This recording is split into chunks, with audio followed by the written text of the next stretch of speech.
welcome to Friday. We have a wonderful artist. We have Iain Anderson, who's also a brand ambassador, almost one of the first, very early on. So it's good to see him today. We're going to be looking at a PowerPoint of his artwork, and then we will begin. Welcome. It's great to have you today. And I'm still bringing up Zoom, so I will say hello to everybody on Zoom as well. Ashley, if you can help me, and Molly, if you can help me on the Facebook side, bring over questions, that would be wonderful. Thank you. So Ethel, would you like to do the PowerPoint? Yes. And then we'll Just meet quickly again. say hello, Ian, before hello to our friends. Before Yes. our Hi, everyone. Thanks for joining me. Although my last name is Stewart. Did I say Anderson? Mhm. I'm sorry. That's okay. You didn't mess up the first name, which is usually the one that goes. Oh, Hey, I we got it out of the way. That's good. okay. all right. But yeah, We'll do thank you for this. having me very You're much. very welcome. I'm honored to be here. Okay. So we always want our guests, Ian, to quickly connect with you. So, dear friends, if you have not followed Ian, he is very much active on Instagram. Look out for that's his name, Ian Stu number 7. And of course, he's also on Facebook. That's his handle. Sorry, it should be Facebook here. It's the same handle. It's his name and the first 4 letters of his last name.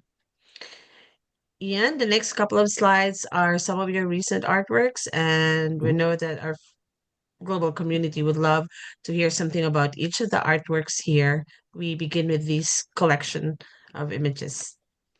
Okay. This is, I've been doing these, this is a half sheet, and I've split it into 9 little paintings, and it's fooling around with this idea of a watercolor quilt, maybe, but it describes or shows different places on a drive from Arisaig, Scotland, to Mallaig, which is in the Highlands, and just these little snippets of things you'll see along the way. So I've been playing around with these for quite a while and enjoying it.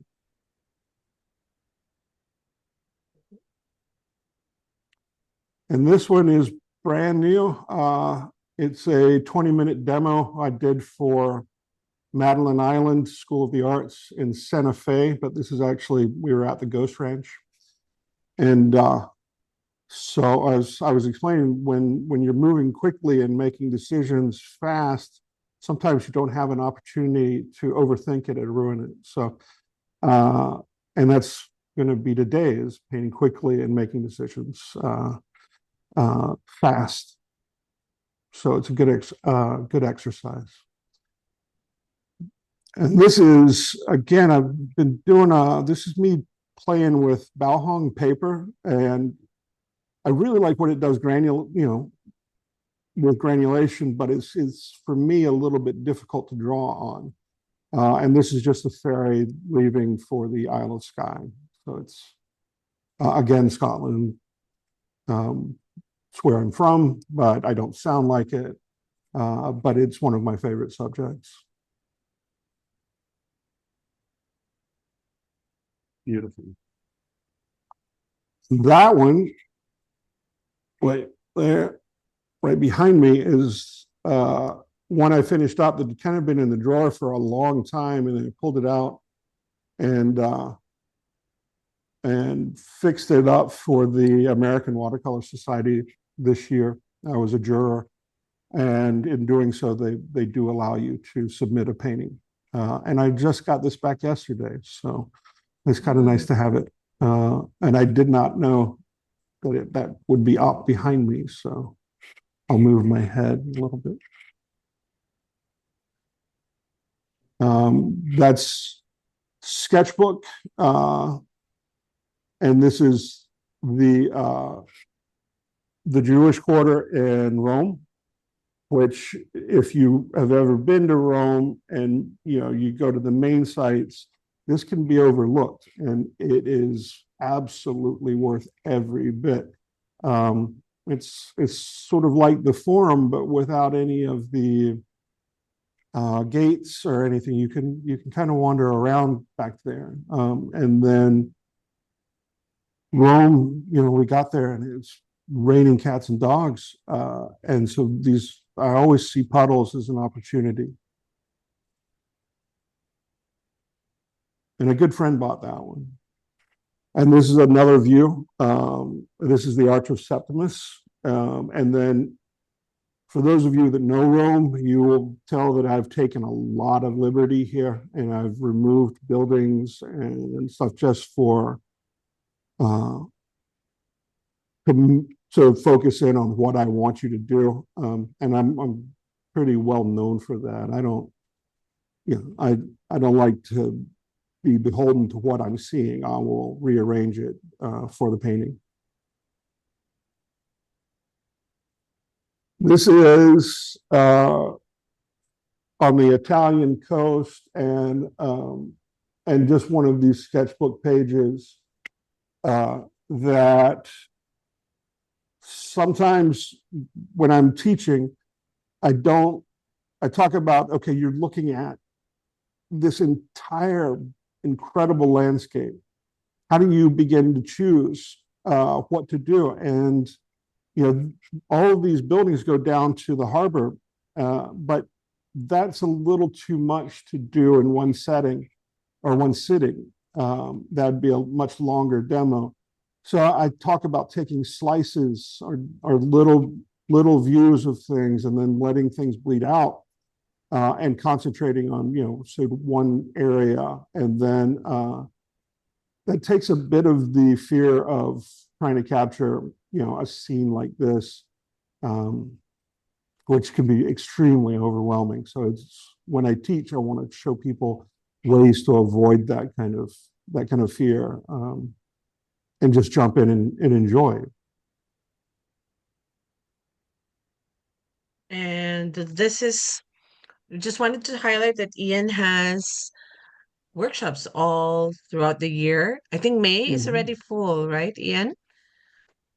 Scotland So- is full, and everything else is starting to fill up.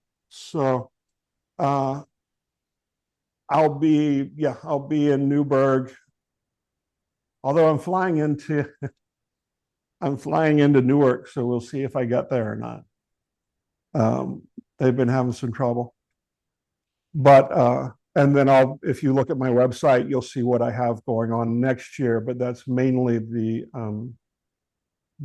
overseas trips now, but I'll be posting the rest of them. And if you sign up for my newsletter on my workshop or my website, you'll be the first of a few to know about these things when they come up. Thank you, Iain. We'll type in the chat Iain's website. Okay. Iain, do you want to have people ask you questions as you're working, or do you want to wait to the end? We can do that if I am in a particularly difficult passage.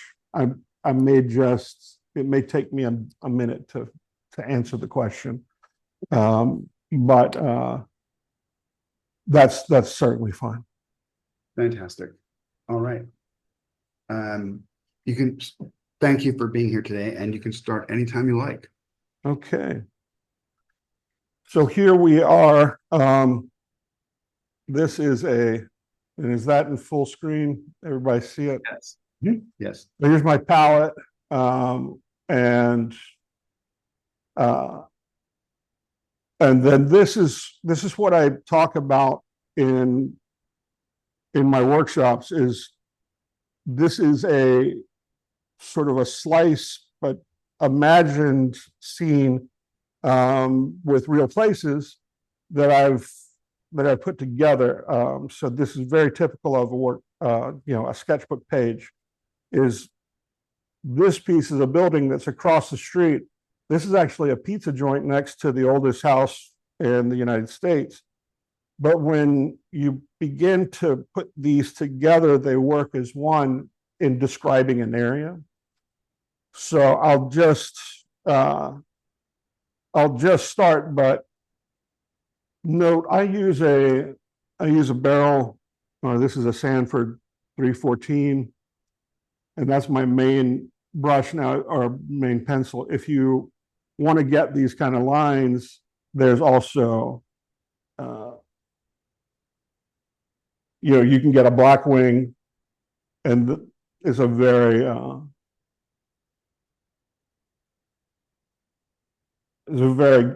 nice lead or graphite in that. And then I use a couple of little mechanical pencils. This is a B, this is a 2B. That's 0.7, and this is, what is it, 1.3 or something, I can't remember. And then brush-wise, I've got my, a mop and a couple of rounds. And then if I feel like scrubbing, I got this, and this is probably the first brush my father ever gave me. I think this brush was new in 1984. And so those were B's. So I like a couple of sort of detail-y ones and then something to mix with and go. The palette is a Craig Young, but you certainly don't have to have that. And if you think that the wells are the secret to how I do this, let me say that if I could have these as flat flaps, I certainly would. I like for my colors to run, so you'll see me mixing probably in some of these areas. One thing to note, here's a couple of new Daniel Smith colors that I'm using. So this is what I call my sky flap. And so this is a Vertider, and then a cobalt teal blue, and the lavender, which I mix with a little bit of alizarin crimson to create many of my skies. And then in here, you'll see that the burnt sienna light, which I've been enjoying quite a lot, and then some serpentine, and then we'll just go through. So that's neutral tint, burnt umber, French ultramarine, cobalt blue, imperial purple, the burnt sienna light, Quinn burnt orange.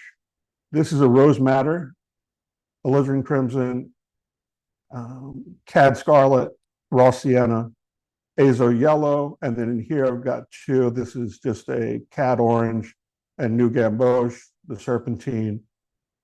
If I can get this all in one go, I'll be happy.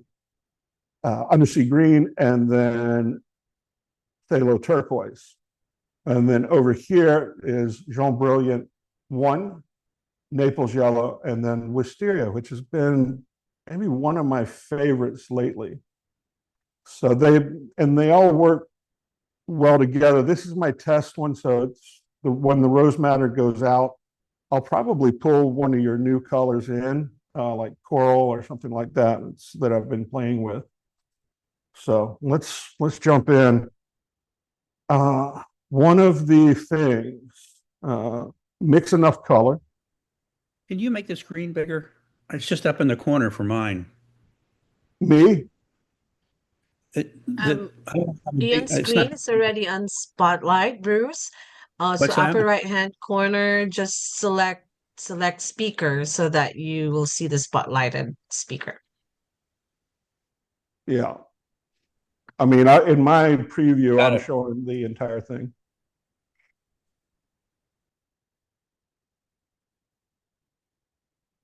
Can you guys all see? Yes. Okay. All right, 45 minutes. So here's this idea of what I mean by sky flap. And so I just get a little bit of each,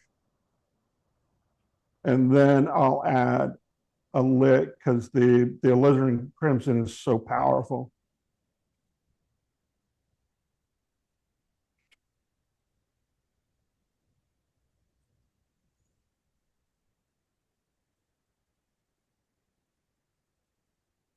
So this is a glorified sketch. And what I mean by that is I should be able to walk away from this at any point and have, you know, an effort recorded that would please me. I just posted something that was, I was painting at Ghost Ranch, and hold on, and I just use this kind of paper to keep from smudging things. But you never know when your time on site's going to end, depending on where you are painting in the world, et cetera, et cetera. And so I was sitting just off the trail, heading to Box Canyon, and I was in this really silty sand, and I didn't realize how soft it was. So I did this, I did the first wash and got the background mountains in, and then leaned back to have a look at what I was doing, and completely went backwards, and then inadvertently kicked my tripod and easel. So everything, I wish somebody had been there to take a picture. It was probably big, a good laugh. So I'm gonna just punch this up a little more and get some more of that turquoise, because that turquoise in planning this painting, this is the American Southwest. So that we're going to be dealing with some adobe and earthy colors. So a little raw sienna.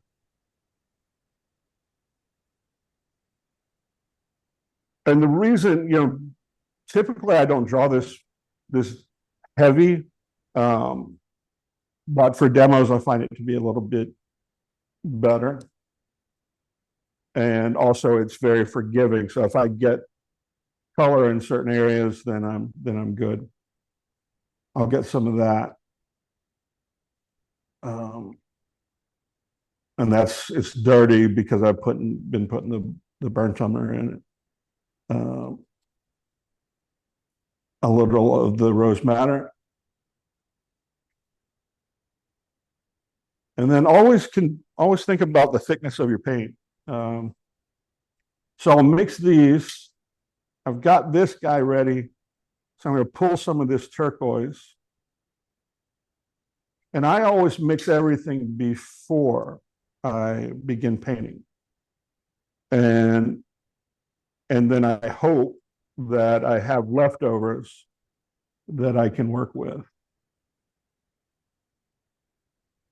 There's a little bit of the Quinn burnt orange going in that. So we've got two different shades there. And then right up here, I'm just going to put a more vibrant rose madder. Let's see. And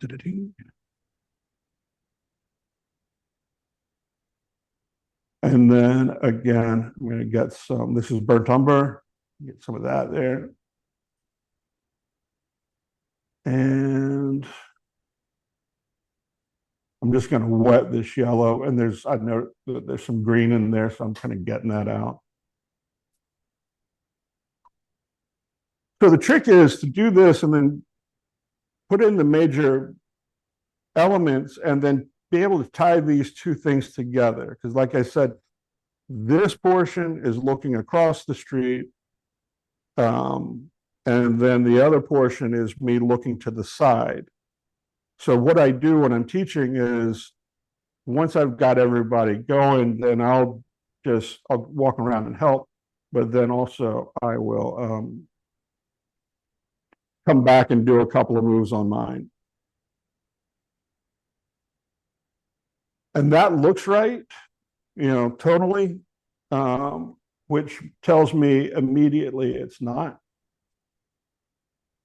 And I'm actually going to get a little bit of blue in there. Tone it down just a touch. Well, let's get some scarlet.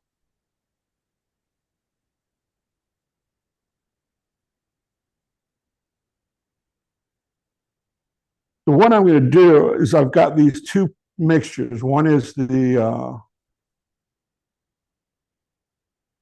is based on that burnt orange, or sorry, red sienna light, and then another is based with raw sienna.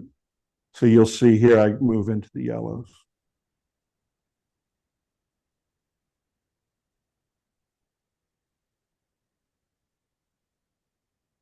And then this is a good opportunity to just get some, I'll drop some turquoise into this. And it's, all that does is give it that sort of natural feel that you would see in the rock if you were outside of town. Much like Sedona and Sleeping Beauty of the Primatech line. So those would be absolute complements, because you would see, if you've looked at the rocks in the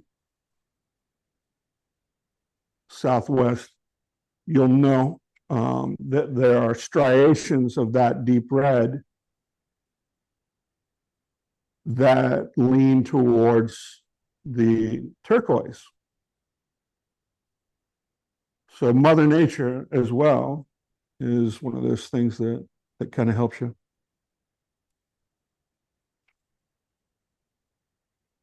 And I'm happy to take questions.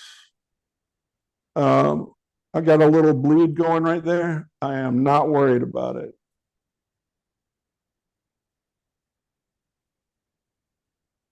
But I can get, and this is some of that lavender. I'm sure you'll be getting into your sketchbooks a little bit later on, but there's a question about size of sketchbooks as well as your pencil for your sketch, which you mentioned was a Sanford. Yeah, you can't buy them anymore. And I've probably bought most of them from eBay. It's what I was taught to use, or it's what I used in architecture school. So that it's a classic pencil. You can get them on eBay. I'm kind of done hoarding them. But it's, and you'll spend $4 or $5 a pencil. I think I have one of the better collections of them in the United States.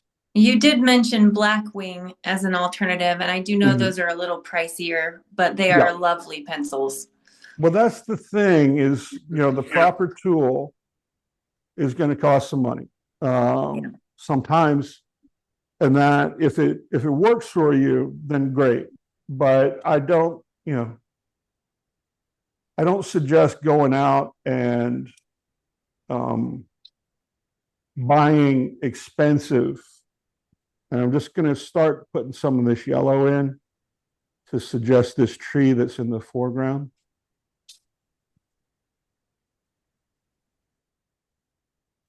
And then here's that serpentine. And actually, I kind of got this off. I saw Tom Schaller, my buddy, doing a demo with it. And it's a really versatile green. And typically, I'm not a fan of tube greens, but this is, I love it when something breaks the mold there. So what I'm doing here is it's just going to tie everything as best I can together, and remember to clean my palette as I do it. So size of sketchbook. Mine's a 9x11 Stillman and Byrne. And so that's cobalt teal blue mixing with burnt umber, and I'm going to drop a little bit of French ultramarine into that, and that's going to give me a nice little gray for this roof. But watch, I'll just take that right through. It doesn't matter how these guys mix. And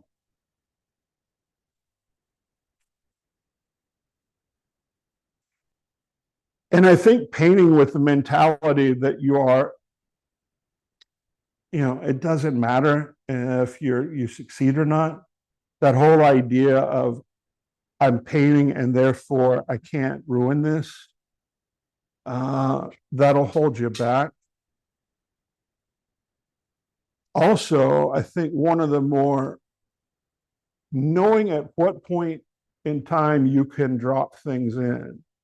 So I can zoom in if you'd like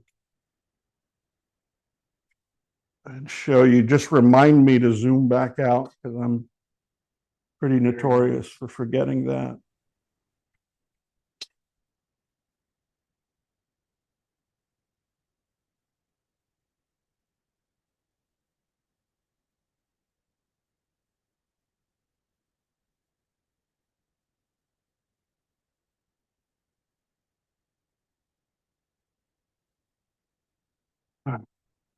And then a little imperial purple. Here's one of my favorite shadow mixes. And I mistook French ultramarine for imperial purple. So French ultramarine, alizarin crimson.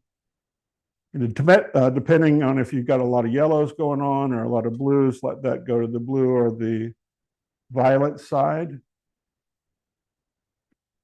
But that's fairly electric as a color. It's raw. So I'm going to take some of that quin burnt orange and add it to it, tone that down. And you see it just gives me a nice little neutral violet.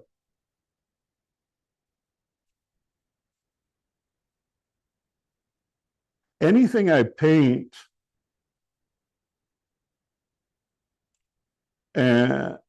and I know, I'm going to put something darker over it, I'll paint right through. That idea of transparent layers is one to certainly fall back on.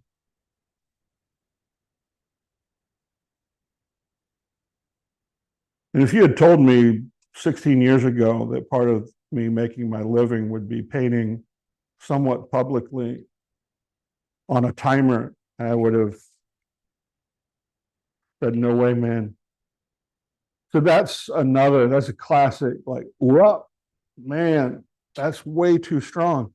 Don't freak out. Get a thirsty brush, pick it up.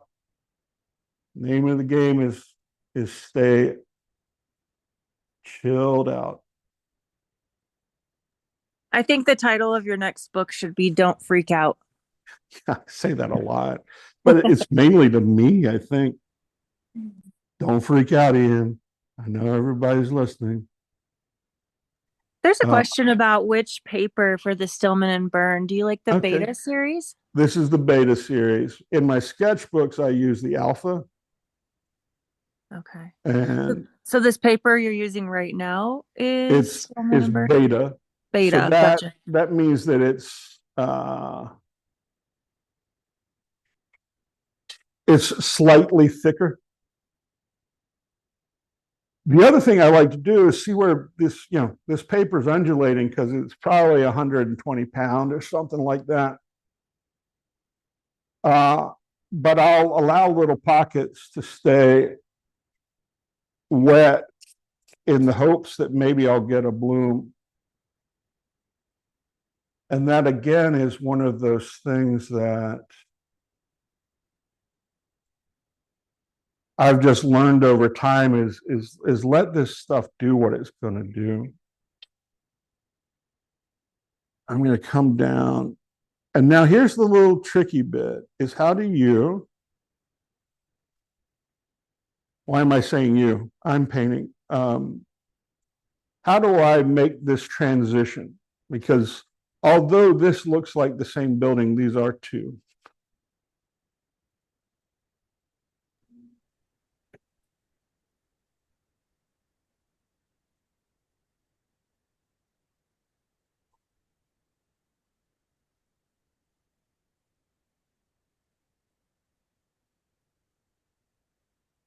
Okay.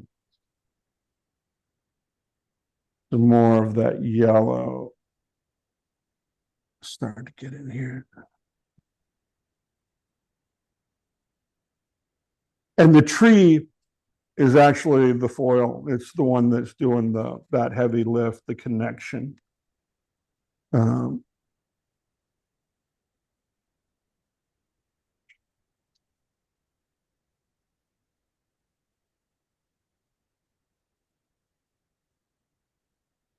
I'm just kind of painting around the tree or the major trunk.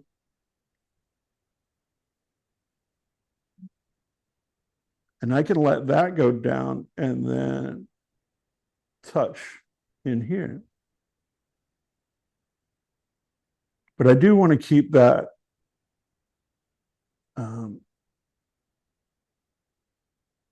that tree kind of as a saved white right now, or saved light.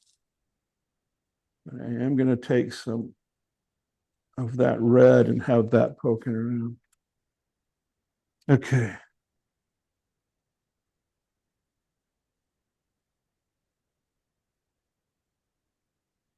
So one of the things you can kind of trust is a strong drawing will always carry a weaker painting. The opposite of that is never the case. And since I love to draw, that's one of my rules is I know in some ways I could stop, with a couple of darks and just boom and be gone. And this would still be passed.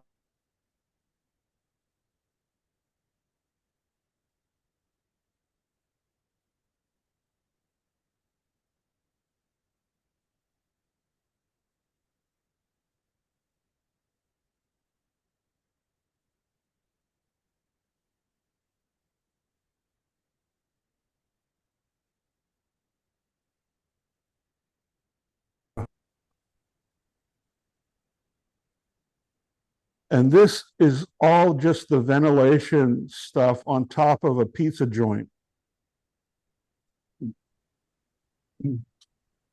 And I love this kind of thing, and I find it quite beautiful. But it's not everybody's cup of tea. I get it.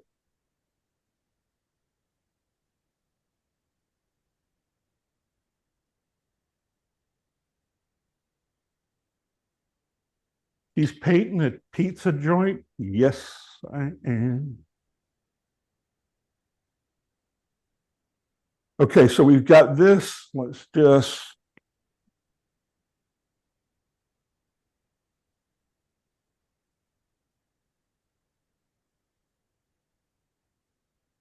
and avoid that little voice that's in your head. So here's a little mixture of, I don't know if that's actually not on the thing. Let me zoom out.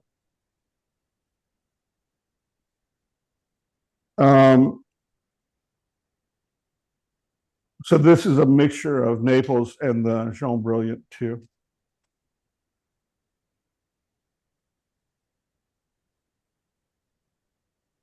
And again, leave that tree be. We can come back and grab it if we want.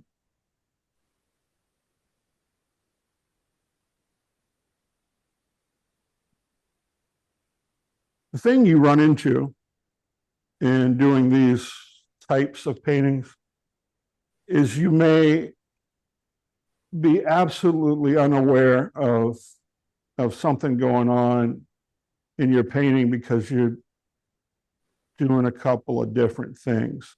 I'm painting, I'm talking. Somewhere in the back of my head, there's this little voice saying, don't screw it up, man.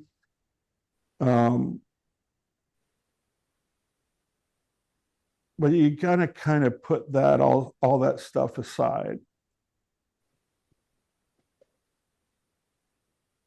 and just believe.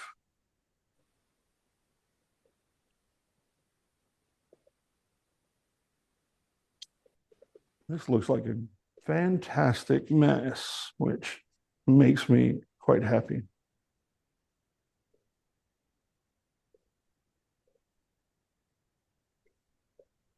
Ian, there's a question about your brush, Sure. specifically the size, but if you could talk a little bit about like maybe the brand, that would be great. Yep, I will. This is an Escoda Perla, number 12. And it's a synthetic, and I'm also a brand ambassador for Escoda. And it just allows me to do some quick marks and get into finer details. But without getting too tied up in what's going on. Most of my paintings, 90% are done, 97% of every painting is done with these, or a larger version of them. A good mop and a pointed brush typically is all I need. And then I won't be able to show it in this painting, but quite often I'll use what is it? A palette knife. Okay.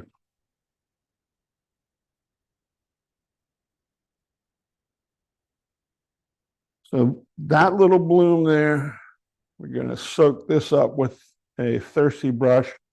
I'm going to go on mute and just quickly dry this. But before I do that, are there any questions? There is a really good question here. So All right. Lucy wants to know what would it mean to you? So she said, I'm wondering what screwing it up would mean for Ian. So in other words, what are you watching out for?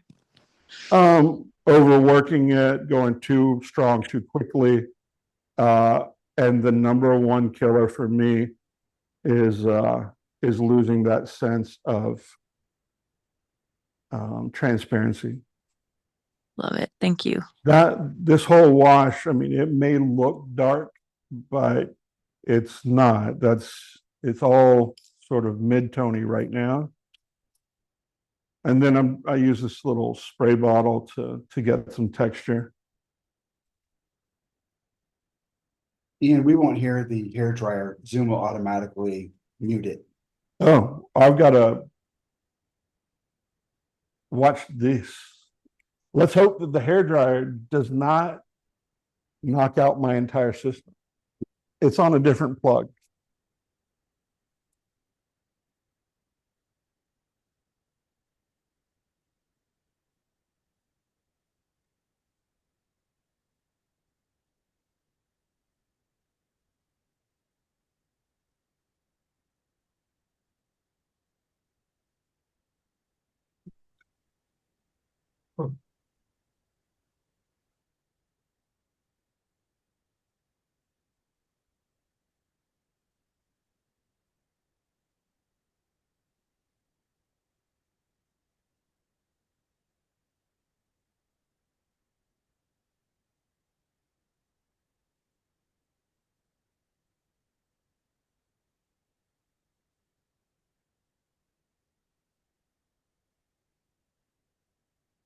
Okay, that's my mic back on. We all good? Good. All right. So now this is what I would call the mother wash, where I've put in the major elements, but now it needs some refining, right? And I'm gonna zoom out again. Sorry for the shake there, but I don't have an automatic thing. So there's my shadow color. Again, that's French ultramarine.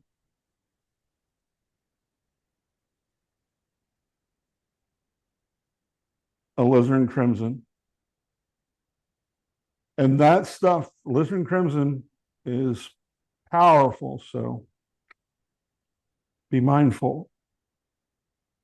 And then the Quinburn orange, which just knocks it down a little bit. So here's where I have to begin this sort of dance around, because I'm coming down, just going to finish what I can of this. And then, of course, I'll finish the painting itself and post it or send it to you all.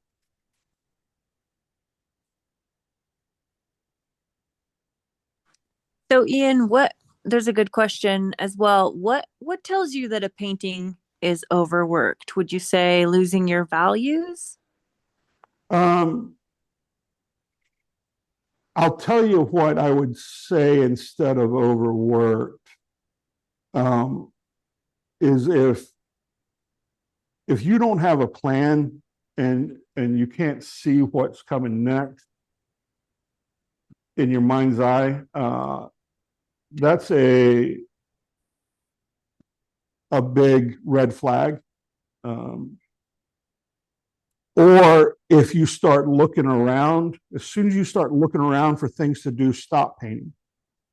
There's, except in circumstances like these, there's not a timer that you're trying to beat on a painting,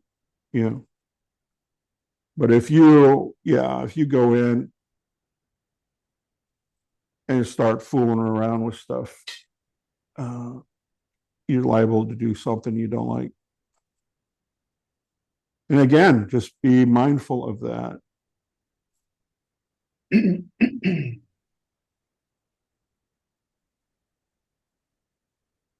So this is a little fireplace or chimney that's coming out. And I'm wanting to add, so just these little, for lack of a better term, blobs or brush strokes, if we're being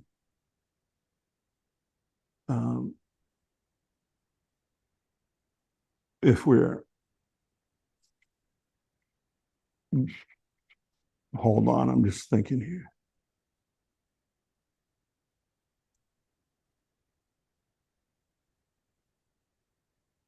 Brush strokes. Yeah.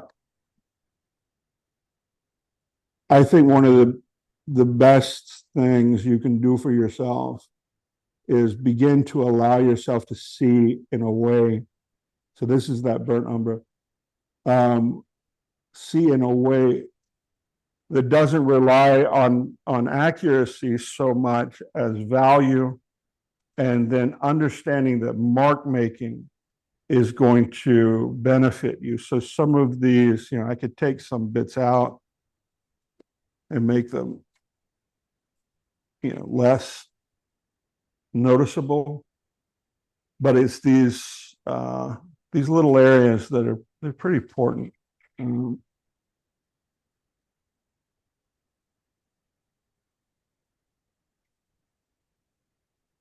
then in the back of your mind, and my students will know this one, you need to be going, it's just a sketch. It's just a sketch. Just a little bitty piece of paper. Who cares? I care.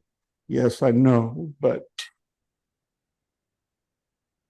the circumstances are that, and there's some of that turquoise that'll make that pop a little bit. I was saying before the demo started that what a crazy thing to get on camera for one, or in public, whatever you think, and try and complete one of these in a certain amount of time. It's good practice. I'm a really big fan of time drawings. So now I could use these, or this red mixture here, to begin shaping this tree. I mean, there's no rules here. It's just, especially if you're thinking sketchbook. I need some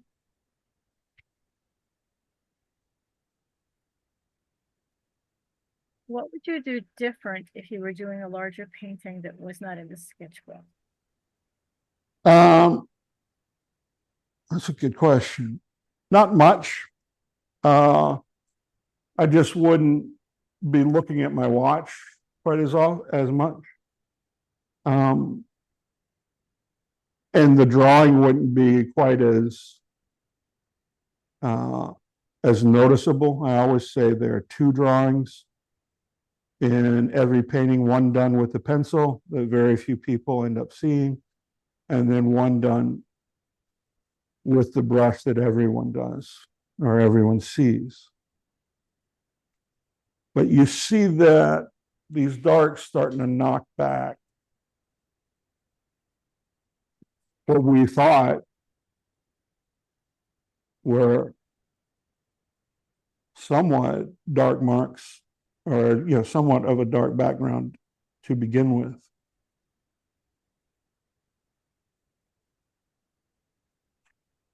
All right.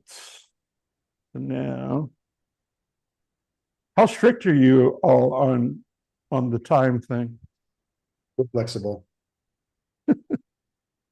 I'm not worried. But I do always, I'll push for time if I can get it. So mark making again. I'm asked all the time, what's something I can do to make my watercolors better? And the answer is almost always the same. Draw. That's going to teach you so much.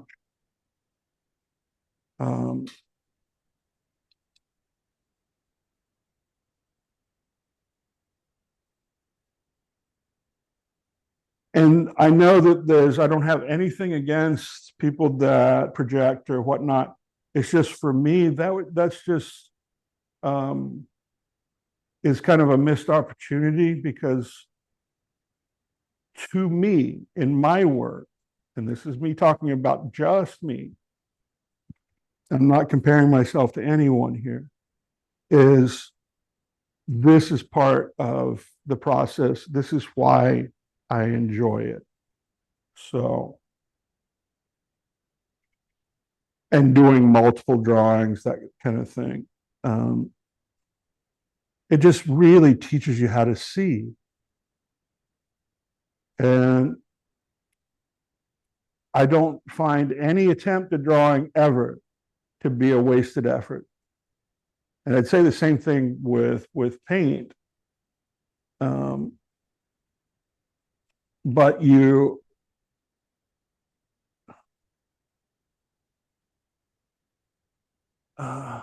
so hard on ourselves. Whereas, especially if we're trying to learn something new that's difficult, because this is not easy, and here comes the Southern train, is allowing yourself to make mistakes, but also learning from them.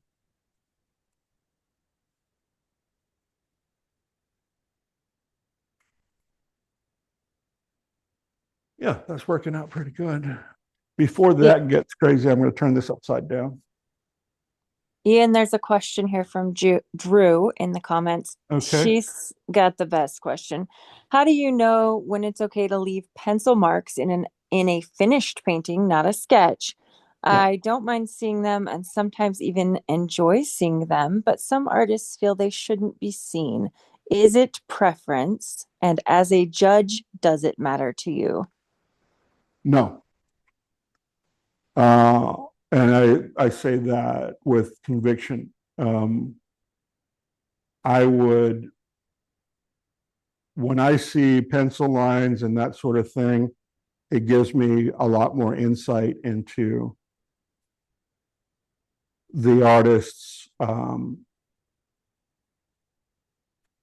methods, how they paint,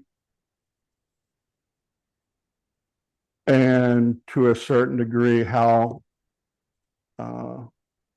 they plan and execute their work. So there are no absolutes to me, but I always do enjoy a pencil line.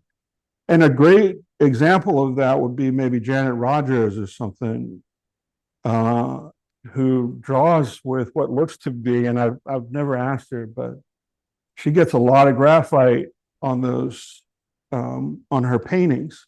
And that's part of the appeal to me anyways about her work is that sort of what graphite does when it's not in control or, being controlled.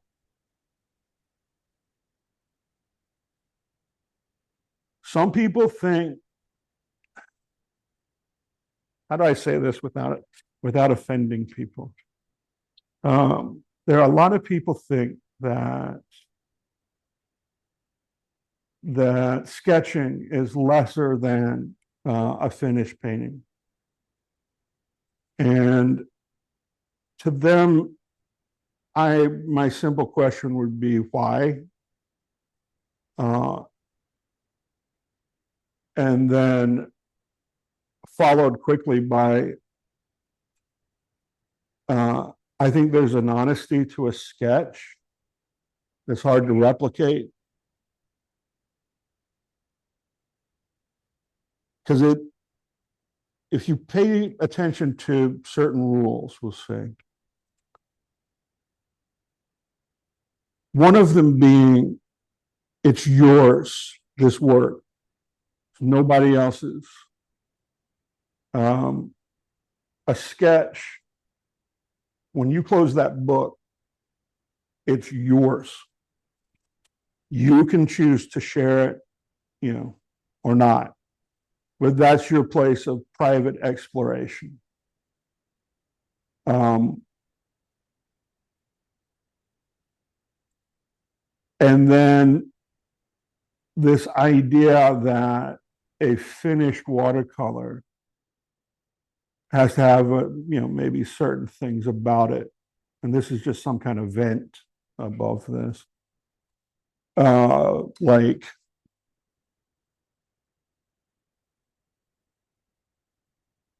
I don't know. I spend half my time trying to get sketches into major shows because I find them to be lively and fun and beautiful. But I'm really not a fan of arbitrary rules. Somebody telling you not to use a certain paint for a reason, or not to use gouache, blah blah blah. My approach to painting is do whatever the painting needs or sketch to make it stronger, and follow your instincts, because you're the only person that can speak for yourself. And what we are doing is communicating in a visual language our ideas about place, right? And every one of us has a unique way to explain that, a unique way that they would tell a story. And I am much more interested in somebody's story and their voice as an artist than I am with whatever rules they followed to get there. If that makes enough sense. Sometimes I say things I think mean perfect sense to me, which leave other people sort of going, what? No, the comments section Perfect sense. full of everybody agreeing and saying this is great wisdom. I don't hear that one often. No, it's just so much wisdom. Everybody's agreeing with you in the comments. And Anna wants to know, what are your thoughts on direct watercolor? So going the opposite direction, no pencil drawing. Love it. I tell my students, if you want, people ask me a lot of questions about, see, I'm just bringing a light out there. That was getting a little too opaque. If you want to learn how to use one of these, right? There's something very simple you can do. It just requires your time. Is draw with or write with your pencil or your pen or your brush. That will teach you more about control than anything else. And then there's another, I'm full of these sayings. I think it was Andy Evenson and I was talking to him about something, and I said, that gag about there's always two drawings in every painting. And then the other one I fully believe in is never let reality get in the way of a good painting. So no matter what you see, it's still got to go through your filter. And he goes, ooh, mind if I take that one? Absolutely not, man. Go for it. That's the thing about teaching artists is we're not just sharing with students, but we share ideas about how to teach and how it's effective with our peers. And so if you're generous, chances are you will find generous people will begin to come to you. And I think that is maybe one of my favorite things is the idea that, you may have a coffee or a glass of wine or beer, whatever it is, and just sit and talk shop with somebody that really knows what they're doing, because that's where the great ideas come from. And people that are comfortable sharing, I'm going to bring that down a little bit more, tend to be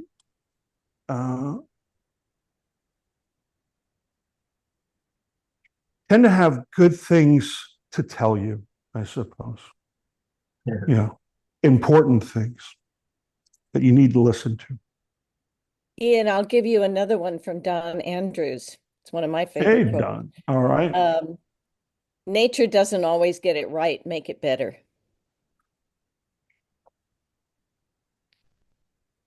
That's great, Don. That's I true. like it. Yeah, that's a great one. I'm assuming we're talking about the Don Andrews from Alabama. Yes, we who are. wrote the book Rough Sketches, Yes. amongst Don Andrews. others, which is, if you ever want to know what it's like to be a teaching artist, grab that book and read it. It's hilarious. He's a great storyteller. He is. He's wonderful. So now I'm just kind of fiddling around, and to me, I've got, I don't know. That's wonderful. Not much time left to do things that are going to be very meaningful to your experience of this painting. I am coming in and just doing this maybe to create some, I'm going to soften some edge. A lot of people ask me what my favorite color is. Quite often, it's my well water. And here's another good one. If you mess something up, make it part of the painting, whatever. Let's see. I think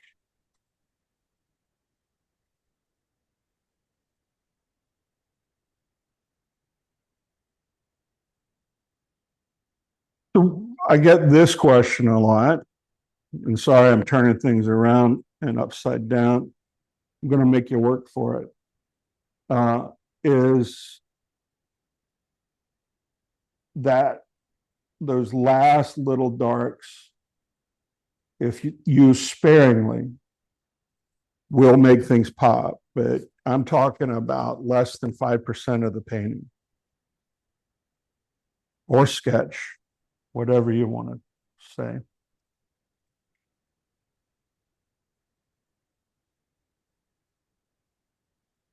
And then while things are drying, I'm going to grab some of that undersea with some of my shadow color.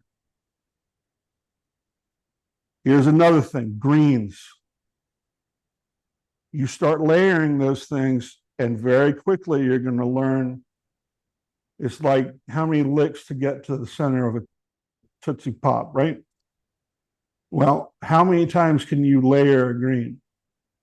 In my experience, twice. And then you have to move to grays. So this is sort of a mixture of undersea with a little bit of that shadow to give some depth to this tree.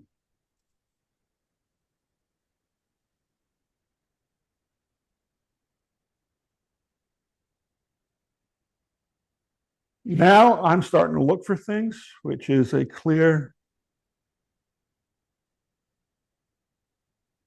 So that's time to stop indicator and start of looking. we have reached our time. There's some things I can tighten up and play with, but overall, I feel that that's doing what I need it to do for a fast painting. And so I think we'll give that, and I'll take 5, 10 minutes, 20 minutes off. And then I'll come back and just do some minor things to it. So Beautiful job. thanks, everybody. You mentioned the palette. That was wonderful, We- Ian. Thank you. I'm happy to take questions or anything like that. So please, if you have questions. Focal area. Nothing. What would you Is do there a with focal palette? area? Is there a focal area necessary or not? Oh, Question. well, so the technique I'm using here is generally speaking, we're just kind of sandwiching two buildings together, but the tree is the thing that ties it together. I've never painted this before, and I don't know why I like to do this, but if my students have never tried something, I say, okay, well, I'll do it too. And so I thought about this, and this is one of the great ways, if you'd like to go to sleep peacefully, is paint in your mind. Think about the image and what steps you would take to get through it. And you'll find yourself sleeping rather quickly. But I can get obsessed about this kind of stuff too. When I first really began looking at other people's videos and entering shows, and I just became absolutely obsessed with everything.